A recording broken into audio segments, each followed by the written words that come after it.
We're 6 games into the main series of Phoenix Wright, and at this point fans know exactly what to expect. A series of seemingly unrelated trials that ultimately weave together towards one climactic end, a cast of hilariously eccentric characters with puntastic names, and a variety of cross-examination techniques at your disposal to help strip away the subterfuge.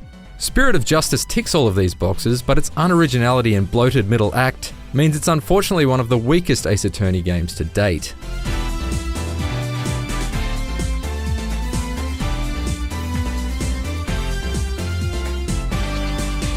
As with 2013's Dual Destinies, Spirit of Justice splits our control case by case between the legal team trio of Phoenix Wright, Apollo Justice, and Athena Sykes.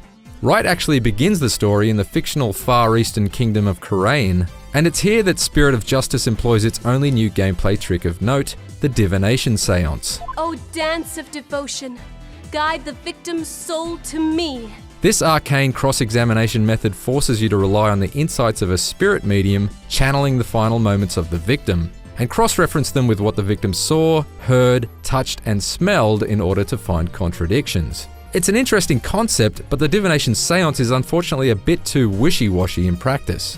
It contradicts its own rules too often, making it far too reliant on guesswork and much less reliable than the more logical cross-examination approaches found elsewhere. Objection!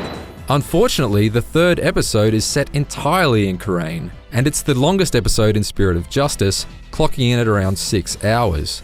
Divination seances aside, too much of the episode is dedicated to characters going on and on about spirit channeling this, that, and the other.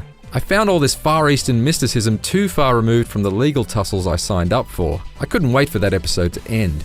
Elsewhere, the more conventional courtroom battles fought by Apollo and Athena are much more intuitive and fun, but I still wish the investigation sections had received more of an overhaul. Very occasionally you're given something interesting to do, such as dusting a crime scene for fingerprints, but for the most part, investigations in Spirit of Justice are merely point-and-click pixel hunts. After the smart addition of puzzles to sustain interest between trials in 2014's Professor Layton vs. Phoenix Wright crossover, this general lack of active forensic analysis gameplay feels like a step backwards. There is at least enough snappy dialogue and silliness in Spirit of Justice to satisfy long-term series fans, and the conventional courtroom sequences still feel rewarding when you get on a roll and a witness starts to unravel. But for all its heavy-handed mysticism, this is one of the least magical entries in the Phoenix Wright saga on the whole. For more on Phoenix Wright Ace Attorney Spirit of Justice, stick with IGN.